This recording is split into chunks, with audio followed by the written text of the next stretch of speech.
హేమంత ఋతువులో నువ్వులకు ఉన్న ప్రాముఖ్యత ఏమిటి? హేమంత ఋతువు మనకి ఎప్పుడు ప్రారంభం అవుతుంది? శరదృతువు మనకి అశ్వీజ మాసం, కార్తీక మాసం. ఆ తర్వాత వచ్చేటువంటిది మార్గశిర మాసం, పుష్యమాసం. ఈ 2 నెలలు కూడా మనకి హేమంత ఋతువుగా చెప్తాం. హేమంత ఋతువు అంటే, హేమంతం అంటే హిమం కురిసేటువంటి ఋతువుగా దీన్ని చెప్తాం. అంటే మంచు కురుస్తూ ఉంటుంది, అందుకేక మనకి బాగా చల్లగా ఉంటుంది.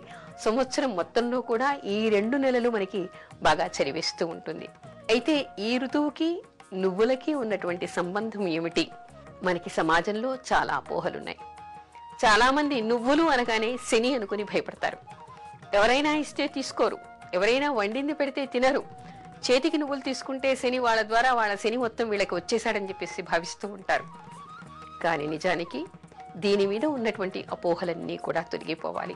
నువ్వులకి అత్యంత ప్రాధాన్యత ఉందని చెప్పేసి మనకి ఆయుర్వేద శాస్త్రం చెప్తోంది, ధార్మిక గ్రంథాలు కూడా మనకి చెప్తూ ఉన్నాయి. ఈ హేమంత ఋతువు వచ్చిందంటే మనకి ఏం చెప్తారు ధార్మిక గ్రంథాల్లో, ఆయుర్వేద శాస్త్రంలో కూడా? తిలపిష్టం రాచుకుని స్నానం చెయ్యాలిట. అంటే నువ్వుల పిండి ఒంటికి రాచుకుని స్నానం చెయ్యాలి. ఆ తర్వాత ఏమంటారు? తాగేటువంటి నీళ్లల్లో కూడా, కుండల్లో పూర్వకాలం నీళ్లు దాచుకుని, నీళ్లు పెట్టుకుని నిలవ చేసుకుని తాగేవాళ్ళు. వాటిలో కొన్ని నువ్వుల్ని వేసి ఆ నీళ్లను తాగమంటారు. స్నానం చేసేటువంటి జలంలో కూడా కొన్ని నువ్వుల్ని వేయమంటారు.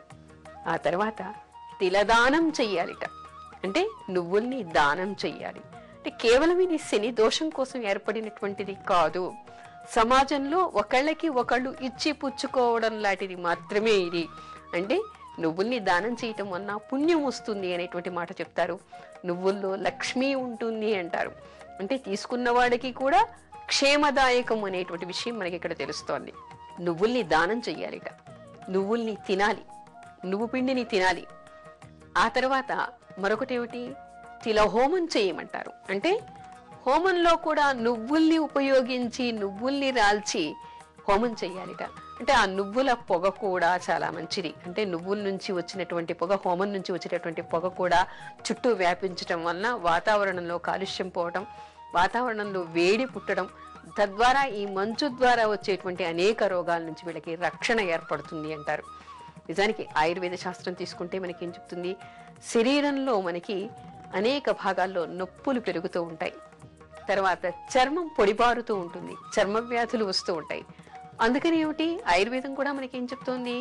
నువ్వుల పిండిని ఒంటికి రాచుకుని స్నానం చేయటం వల్ల, మరి నువ్వుల నుంచే కదా మనకి నూనె వస్తోంది. చర్మం ఏమిటి? జిడ్డు బారి ఆ పొడిబారిన తనం పోయి, పగుళ్ళన్నీ పోయి చర్మ వ్యాధులు రాకుండా ఉంటాయి.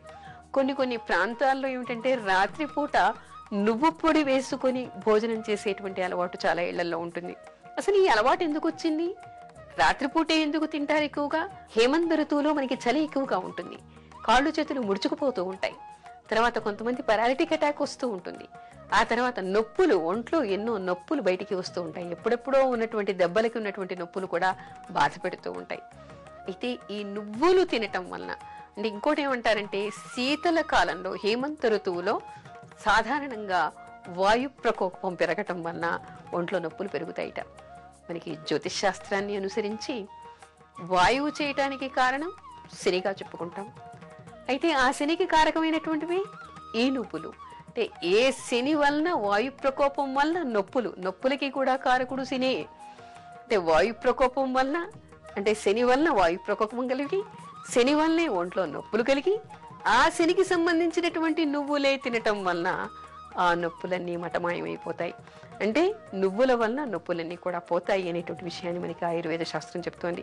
ఈ మాసం, ఈ ఋతువంతా కూడా నువ్వులకి అత్యంత ప్రాముఖ్యత ఉంది. ఎందుకు అంటే కేవలం మనకి ఆరోగ్యం చేకూరటం కోసం, ఈ వాతావరణంలో ఉన్నటువంటి చల్లదనానికి మనం తట్టుకోవడం కోసం, మనలో ఉన్నటువంటి అనేక రోగాల్ని మనం దూరం చేసుకోవడం కోసం నువ్వుల్ని తప్పనిసరిగా తినాలి అంటారు.